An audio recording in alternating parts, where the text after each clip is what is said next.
on, guys? Welcome back to the channel. Today we're doing a review on a bunch of Banks power products that I've installed on this 2017 L5P. So this truck has what I would call the works: intake, exhaust, tuner, and an I-dash monitor. So I did this truck about 2 weeks ago. Martin's been driving it, said he's loved it so far. So I'm gonna go over a little bit of what we've done and then review the product. So I have the truck running right now. Sorry if it's a little loud. Banks cold air intake, the ram air intake, real easy install. Simple to do, anyone can do it in their driveway. I like it better for installing than the S&B. As far as power goes, we switched to the Banks just so that everything on this truck would be the same. It had an S&B before, but now we're all Banks power. We also have the 5-inch Monster exhaust on this truck. Also a really easy install. The hardest part about installing that exhaust is you have to cut the old exhaust off, but the instructions include measurements to tell you where to cut. And you can find install videos of this cold air intake and this exhaust on my channel. Be sure you check them out. So Martin's been driving this truck for about 2 weeks, says he loves the power, loves having the I-dash. One of the biggest questions I get is it any louder? Well, no, not really. What Martin's noticed more than anything is you get a little bit more grunt out of the cold air. You can hear the turbo spool up. But as far as the exhaust being louder, drone, there is no difference from stock.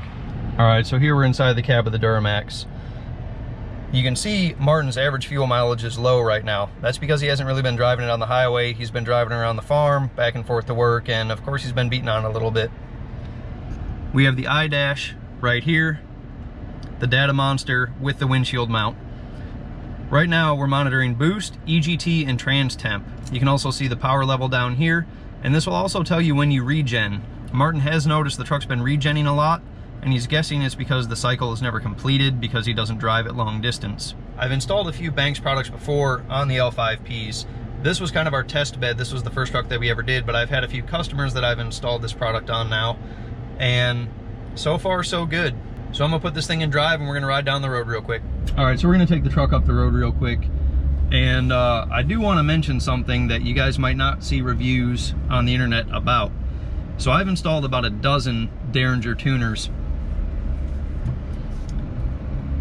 So there was first the Gen 1 where you had to remove the throttle body to plug into the fuel pressure sensor behind the throttle body. So this was the Gen 1 kit. Everything that we're doing now is the Gen 2 kit, which is a lot easier to install.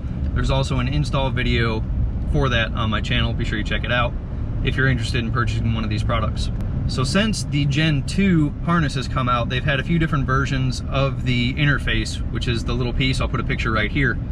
I've had to replace a few of these. And the issues that we've had is customers will be driving the truck and they'll go into limp mode.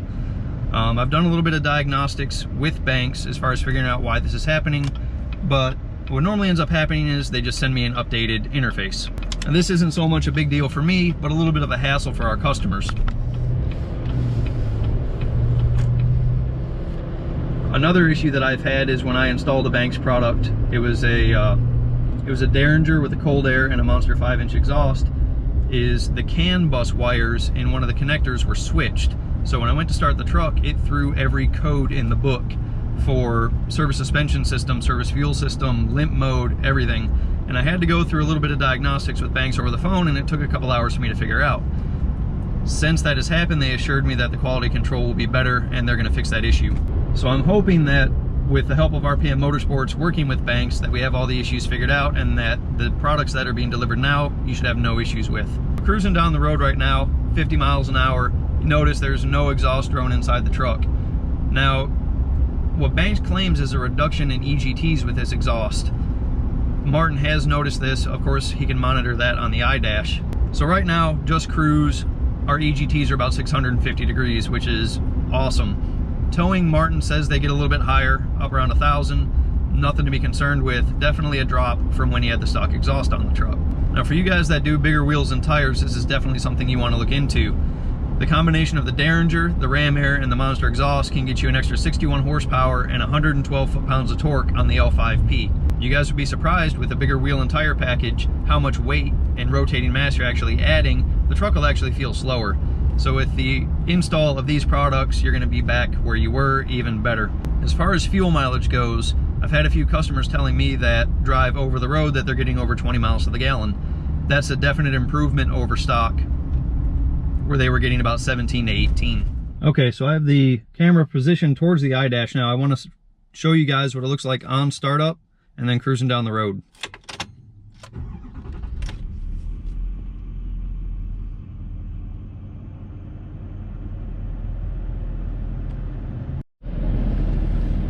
All right, so you guys will notice that on the iDash it says fault at the bottom of the screen. That just popped up on me sitting here in the parking lot.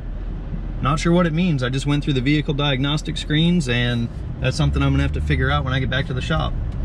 But anyway, cruising down the road, you can see that the monitor is really responsive.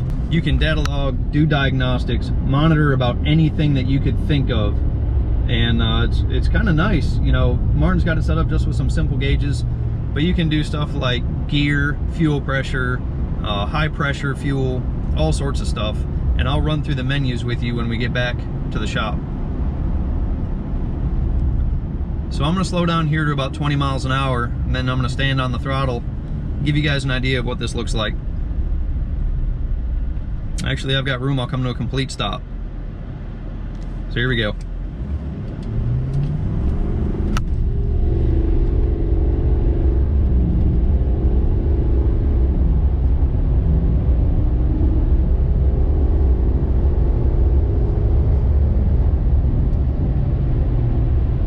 So that should give you an idea of boost numbers and EGT under wide open throttle.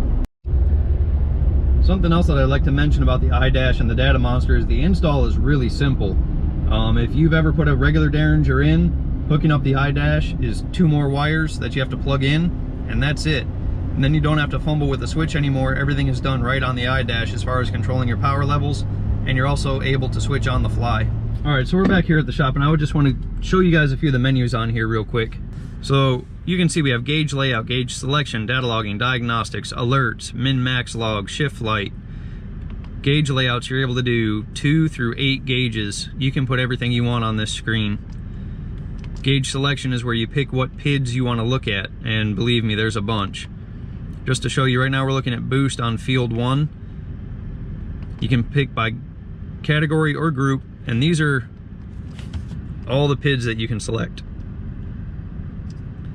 So if we go to engine performance, you have all your ambient power potentials. You've got everything in here. This thing will tell you everything that the truck does, which is really cool. If you got a couple hours to sit down and check it out, you can put up any gauge that you want to see. All right, I needed to add this to the end of the video. It's a couple days after I did the initial filming. I had been on the phone with Banks and talked to one of the engineers about the issue I was having at the bottom of the display where it said fault. What we ended up figuring out is the little back cap on the interface, I'll put a picture of it here, is probably causing the issue.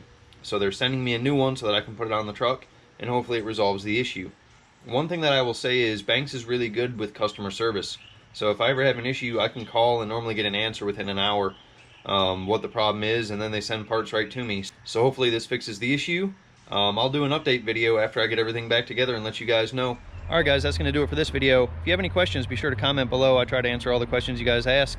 For all your Banks power needs, be sure to contact RPM Motorsports. I'll put a link in the description below to our website and also our phone number. I appreciate you guys watching, and don't forget to check my homepage for all the other Duramax install videos. There's 2 cold air installs, an exhaust install, a Derringer install, and then an iDash install. Thank you guys for watching. We'll see you next time.